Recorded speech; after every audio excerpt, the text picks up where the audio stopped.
Oi, gente, tudo bem? Hoje nós estamos aqui para ter a nossa segunda aula sobre o período entre guerras. Na nossa primeira aula, nós falamos sobre a Revolução Russa, então esse conteúdo está encerrado. Só que no período entre guerras, que é aquele período que vai do final da Primeira Guerra Mundial até o início da Segunda Guerra Mundial, acontecem outros eventos importantes na história do mundo como um todo, que nós precisamos compreender para entender qual foi a conjuntura que gerou a Segunda Guerra Mundial. Um desses eventos, o segundo desses eventos, porque a gente já viu a Revolução é o primeiro evento, o segundo evento que acontece no mundo no período entre guerras é esse aqui que nós conhecemos como crise de 29, que é a primeira grande crise do sistema capitalista mundial.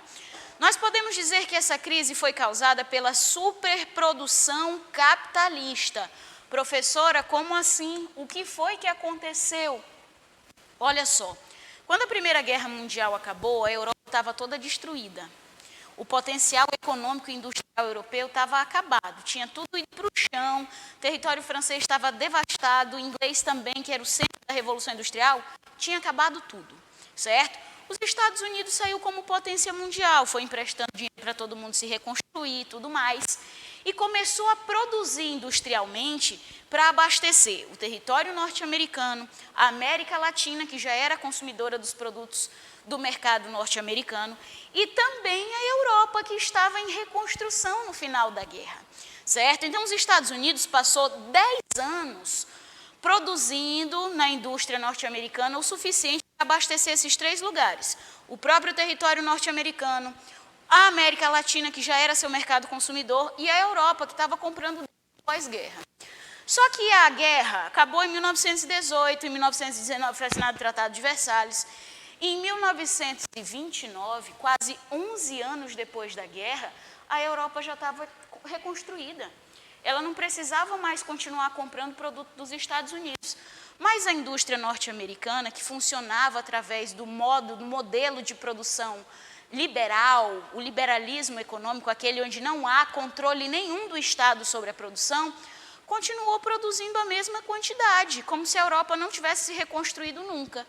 Chegou um momento que havia muita produção e não havia quem comprasse. Por isso é que a gente diz que a crise de 29, que também pode ser chamada de Grande Depressão, porque é um momento de muita quebra econômica, ela é causada pela superprodução capitalista sem controle de produção pelo Estado, certo? Podemos dizer também que houve uma grande especulação financeira na Bolsa de Valores. As empresas norte-americanas acabaram achando que era um momento de especular e, na verdade, a Bolsa acabou quebrando. E isso acabou gerando a crise de 29, que também é gerada pela falta de regulamentação do mercado. Lembra que no modelo de liberalismo inglês clássico, que é aquele criado pelo Adam Smith lá no século XVIII, não havia regulação nenhuma, controle nenhum e fiscalização nenhuma do Estado na produção econômica. Por quê? Porque, segundo a ideia do liberalismo clássico, o Adam Smith dizia que o capitalismo tinha uma mão invisível e que essa mão invisível seria responsável pelo controle da produção sem ter necessidade da intervenção do Estado. Só que aqui em 1929, essa mão invisível parece que realmente deixou de existir e o mercado produziu demais e já não tinha mais a quem vender. O evento que nós conhecemos como quebra da Bolsa de Valores aconteceu no dia 24 de outubro de 1929, certo? Que ficou conhecido na história como Quinta-feira Negra.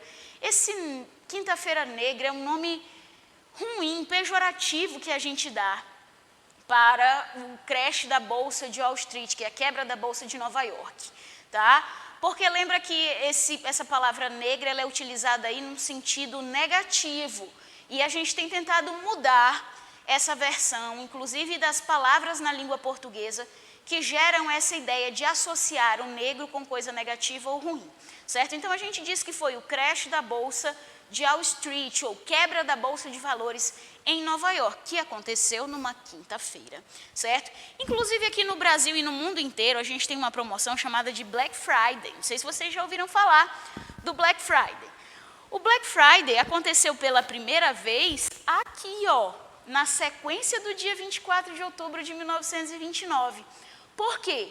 No 24, na quinta-feira, a gente teve a quebra da Bolsa de Valores. Na sexta-feira, o governo norte-americano tomou as rédeas do processo e disse assim: vamos abrir as lojas e as portas das fábricas e vender os produtos com até 90% de desconto, para ver se a gente consegue reverter esse processo de grande oferta, reduzindo a oferta para poder aumentar a procura. Então, o primeiro Black Friday que aconteceu nos Estados Unidos aconteceu em 1929, como uma iniciativa imediata do governo norte-americano de tentar reduzir o número de produtos que existiam em estoque e vender isso para um mercado consumidor cada vez maior, certo?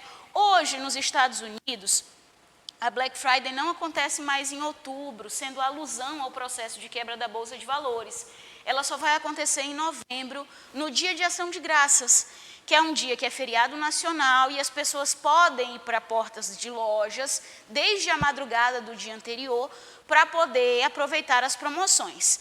Nos Estados Unidos, a Black Friday ainda é verdadeira como foi desde 1929.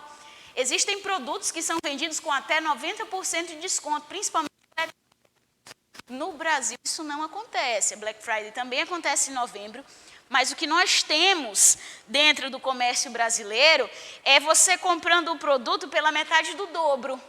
O lojista aproveita essa grande promoção de novembro para tirar os prejuízos de um mês que não tem feriados, onde você vai dar presente. Então, eles aumentam o preço do produto, te dão um desconto, você acha que está fazendo um negócio, mas na verdade nem está. É claro que existem lojas e empresas brasileiras que realmente aderem à ideia do Black Friday, principalmente em compras através da internet, certo? Mas a maioria dos lojistas aproveita esse período, essa promoção chamada de Black Friday, para arrecadar mais dinheiro. O shopping aqui em Porto Velho mesmo fica uma semana inteira de Black Friday, não fica só um dia não, tá bom? Voltando para cá então, gente, olha só. Quebrou a Bolsa de Valores, a economia capitalista quebrou, todo mundo que dependia dos Estados Unidos quebrou junto, inclusive o Brasil, tá? Então a gente precisa saber quais são as consequências da crise de 29. Quais são as consequências da crise de 29 para o mundo capitalista, certo? Nós vamos ter a primeira grande crise mundial do capitalismo. Nós vamos ter a falência de aproximadamente 5.000 bancos e 30.000 empresas no mundo inteiro, certo? Nós vamos ter uma política de repatriamento de capitais norte-americanos, por exemplo. Os Estados Unidos, como estava no desenvolvimento de vento em polpa até 1929, tinha implantado um monte de multinacional no mundo inteiro. No momento em que ele quebrou economicamente, as multinacionais em maioria foram fechadas e o dinheiro do investimento daquela multinacional voltou para os Estados Unidos. Isso é repatriar capital, certo? Nós vamos ter um aumento exagerado do número de desempregados. Vamos ter um desemprego em massa nos Estados Unidos.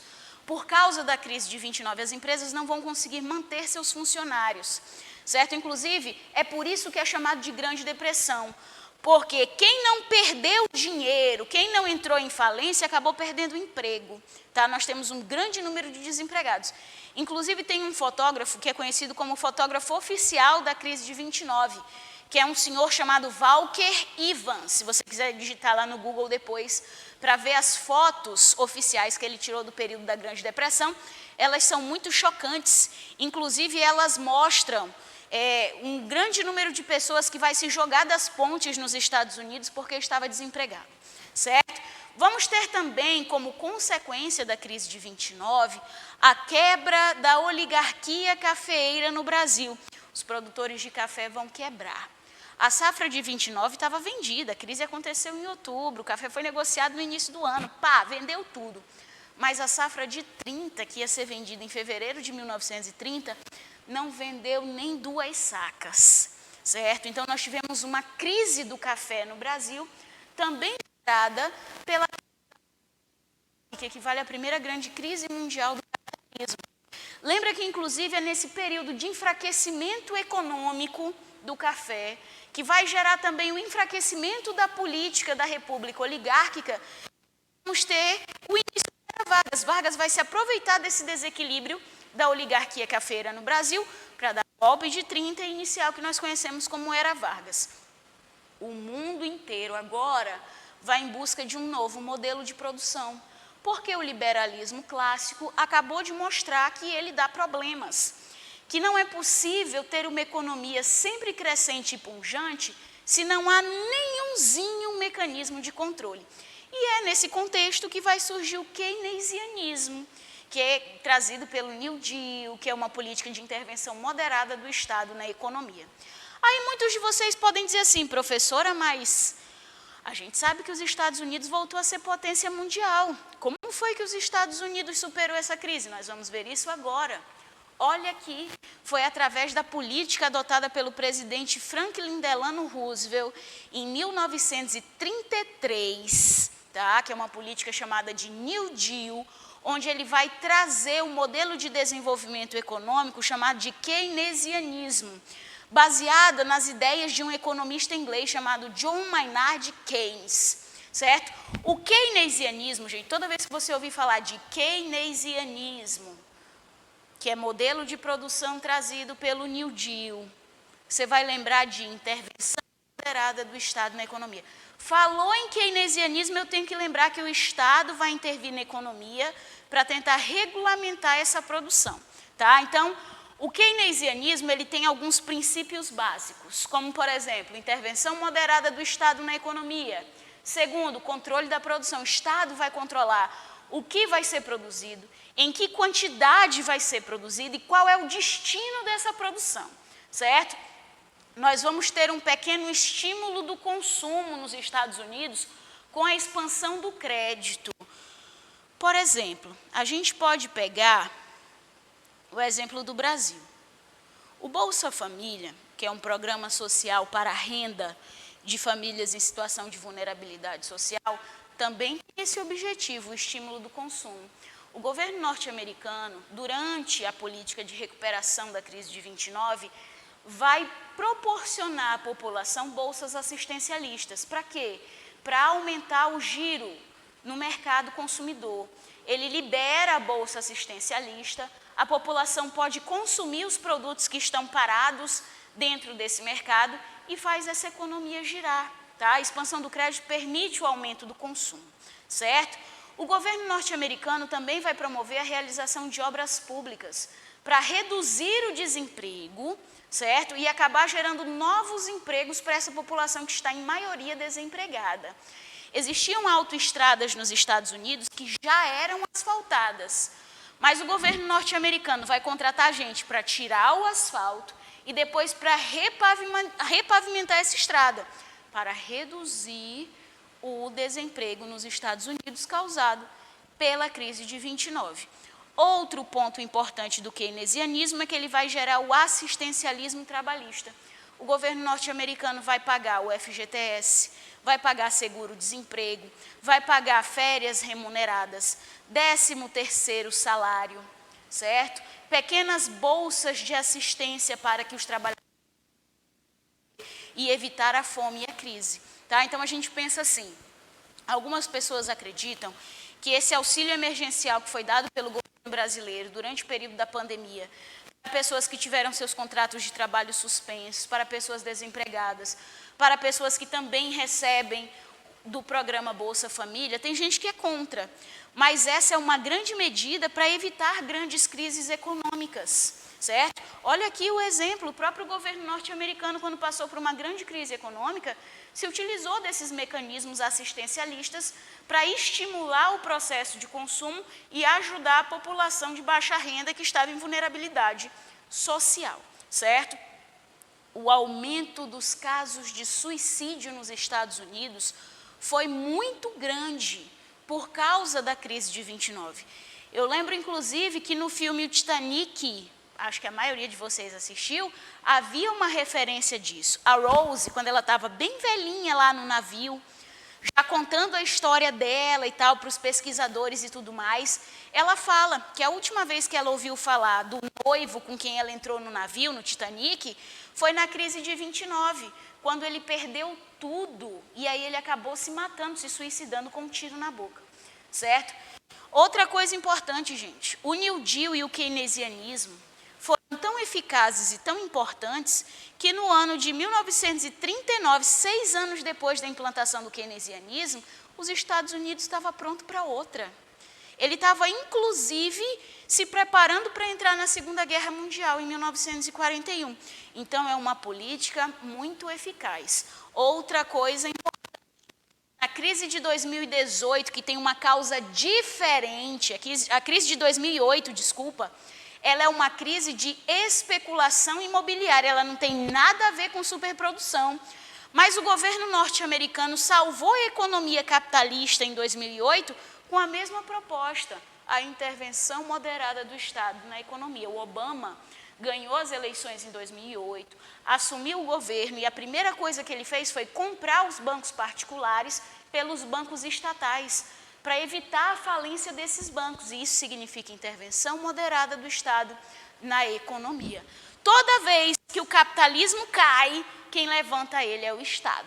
Está aqui o maior representante do imperialismo e da economia norte-americana, o tio Sam, todo requenguelo velho durante a crise de 29, caído, quebrado e pedindo ajuda. Pelo amor de Deus, me salva. Tá? O cara que vai dizer, lá no processo imperialista, eu preciso de você, na crise de 29 vai dizer, por favor, me ajuda, porque os Estados Unidos estavam num momento econômico de muitos problemas.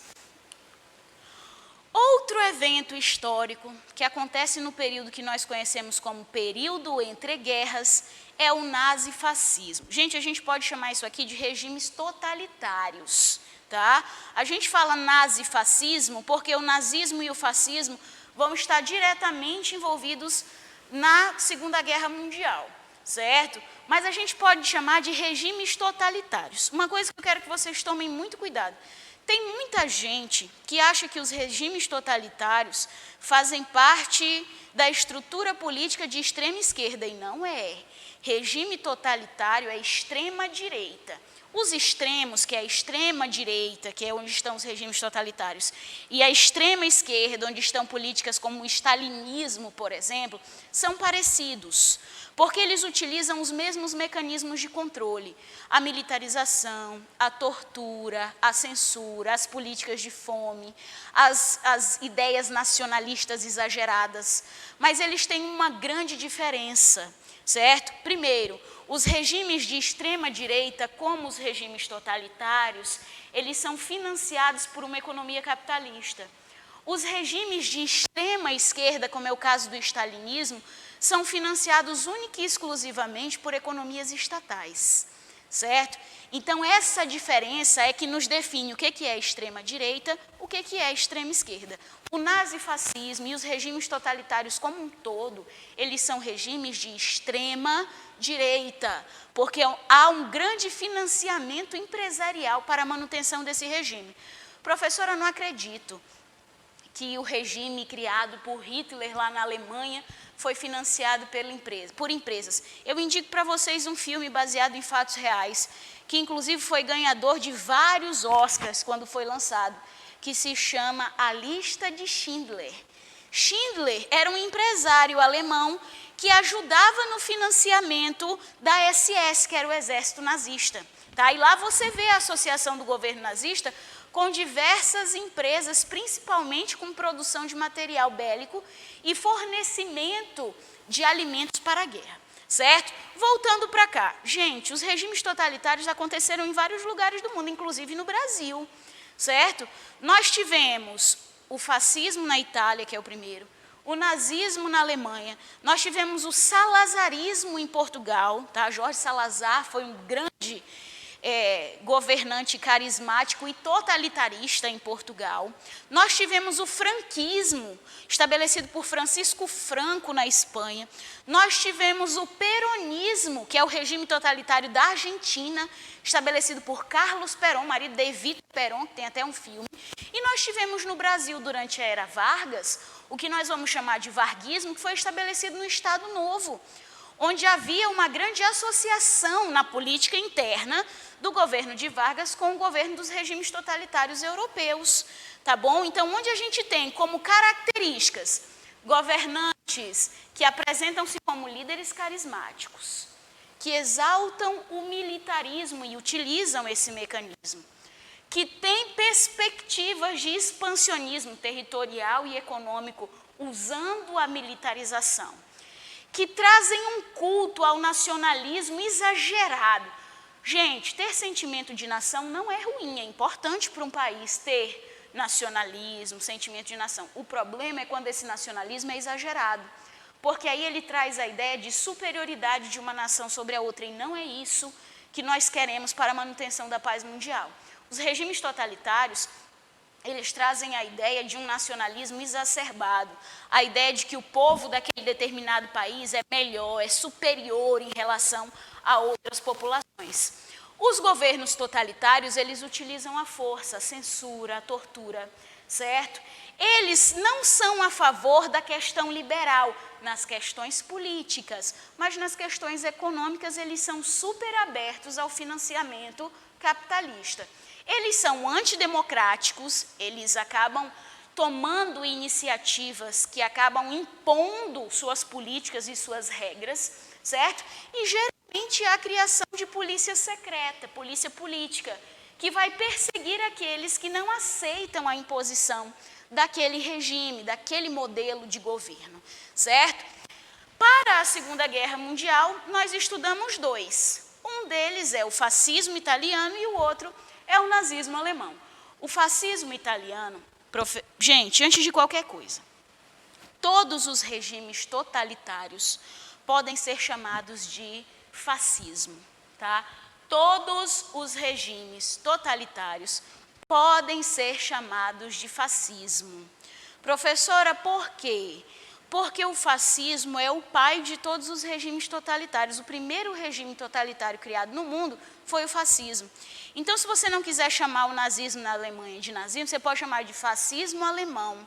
Se você não quiser chamar o Estado Novo do Vargas de varguismo, você pode chamar de fascismo brasileiro, certo? Porque o fascismo é o primeiro grande regime totalitário que nós vamos ter no mundo.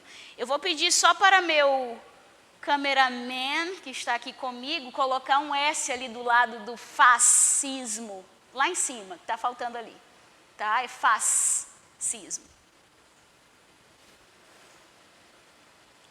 Beleza? Beleza, agora está corretinho, tá? É porque o corretor não reconhece, e aí ele acaba modificando às vezes, e aí a gente tem auxílio dos universitários aqui para resolver esse probleminha, tá bom? Todo regime totalitário, então, pode ser chamado de fascismo. Por quê? Porque o fascismo é o primeiro modelo implantado no mundo. Na Itália, esse regime vai ser implantado por um governante chamado Benito Mussolini, certo? Duce, como ele vai gostar de ser chamado depois que ele tomar o poder. Duce significa príncipe, e o Mussolini queria ser chamado de Duce, certo? Ele vai chegar ao poder no ano de 1922. Ele vai dar um golpe chamado Marcha sobre Roma, onde ele vai convocar os militares, a elite italiana, a galera que não queria mais o regime democrático, vai fazer uma grande caminhada pelo centro de Roma e vai tomar o poder. Em 1925, o Duce, que é o próprio Benito Mussolini, vai adotar suas primeiras medidas fascistas, certo? Ele vai começar a perseguir os socialistas, ele vai estabelecer a censura, ele vai militarizar a indústria na Itália, certo? E ele vai fazer a realização de grandes comícios. Gente, uma característica muito comum para governantes fascistas é o falar com o povo. Eles gostam de falar com o povo. Eles gostam de dar aquelas opiniões generalizadas a respeito de tudo, para mostrar que eles são igual ao povo, que eles gostam e falam a mesma língua do povo, tá? Então, tanto Hitler, quanto Mussolini, quanto os outros governantes fascistas, eles vão ter essa característica de querer falar sempre com o povo, usar o dom da palavra para convencer as pessoas de seus ideais, certo? Aí, no ano de 1929, o Benito Mussolini vai fazer uma associação com a Igreja Católica. Ele vai assinar um tratado chamado Tratado de Latrão com o Papa Pio XI, onde ele vai pôr fim à questão romana, vai transformar Roma na sede do governo dele e vai entregar em troca o Vaticano para a Igreja Católica, celebrando uma paz entre os regimes totalitários e a Igreja Católica. No ano de 1936, o Duce vai assinar com a Alemanha o Pacto do Aço, para fornecer material bélico um para o outro e também para estarem juntos, caso aconteça alguma invasão militar, ou na Itália ou na Alemanha. Outro regime totalitário que a gente precisa estudar aqui para a Segunda Guerra Mundial é o nazismo alemão. Esse foi implantado por um rapaz chamado Adolf Hitler, certo? O Adolf Hitler vai querer ser chamado de Führer. Führer significa o todo-poderoso, o grande governante, tá bom? Só que diferente do Mussolini, ele não vai ter muita sorte, vamos dizer assim, na primeira tentativa de tomar o poder, certo? Bem no iniciozinho, lá no ano de 1925, ele tentou fazer a mesma coisa que o Benito Mussolini tinha feito em Roma, certo? Aquela marcha sobre Roma, ele tentou fazer aqui o tal de Putsch de Munique, que foi uma caminhada também pelos centros da Alemanha numa tentativa de tomar o poder. Ele não conseguiu. Em 1925 mesmo, após a tentativa fracassada de tentar tomar o poder com o Putsch de Munique, ele foi preso e passou alguns anos na prisão, passou 5 anos na prisão. Chamado Mein Kampf, que significa minha luta, onde ele vai escrever, falar sobre sua vida pessoal, porque antes de tudo é uma autobiografia, e depois ele vai explicar os motivos pelos quais ele quer tomar o poder e todo o projeto de governo que ele tem para a Alemanha. No ano de 1932, 2 anos depois dele sair da cadeia, ele era militar, ele já tinha lutado pela Primeira Guerra Mundial, e agora ele queria porque queria ser governante da Alemanha. No ano de 1932, aconteceram eleições presidenciais na Alemanha, e existiam 2 candidatos. De um lado, Adolf Hitler, do outro, o candidato Marechal von Hindenburg. Quem ganhou as eleições democraticamente foi o von Hindenburg.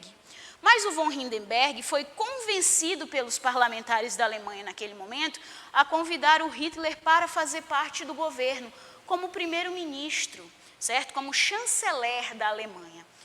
Pouco tempo depois, o von Hindenburg, que era o presidente eleito, acabou morrendo misteriosamente. Certo? E aí o que aconteceu? O primeiro-ministro do parlamento alemão, que era o Adolf Hitler, assumiu como presidente. E aí ele ficou no cargo de Reichsführer, certo? O grande rei, o grande governante que a Alemanha tinha. Em 1934, ele começou a tomar suas primeiras decisões, medidas nazistas. A primeira delas foi o descumprimento do Tratado de Versalhes, que obrigava a Alemanha a ter só 100 mil soldados, que não permitia as indústrias bélicas na Alemanha.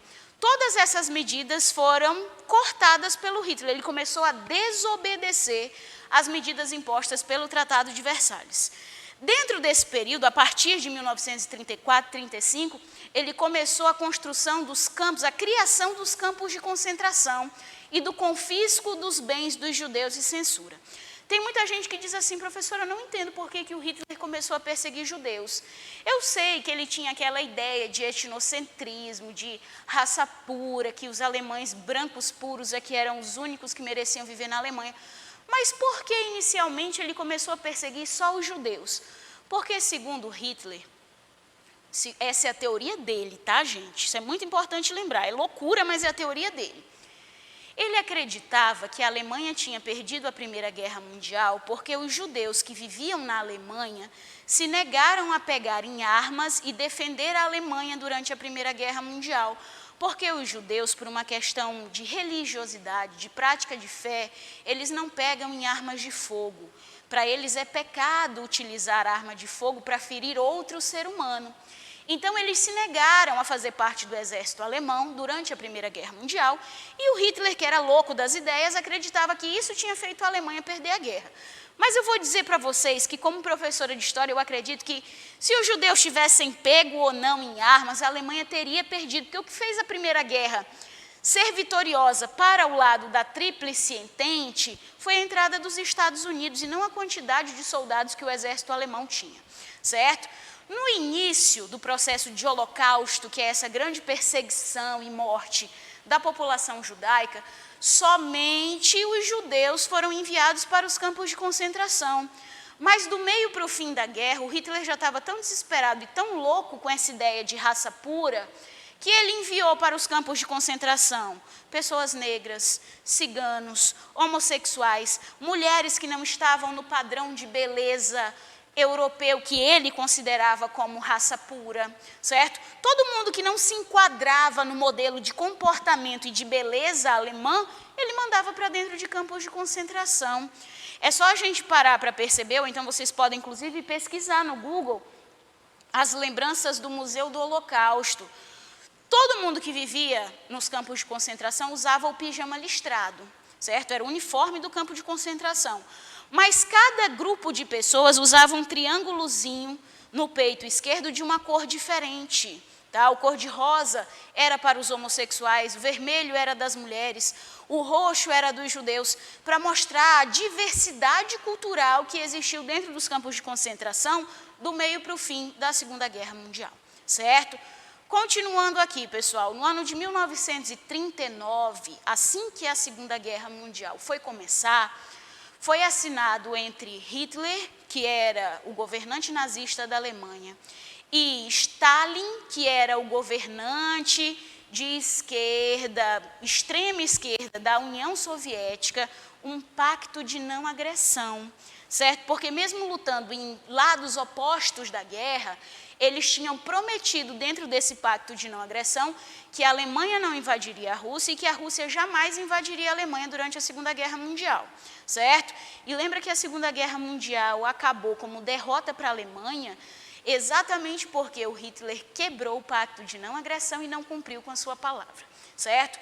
Outro evento importante, curto, mas tão importante quanto, que acontece nesse período entre guerras, tá?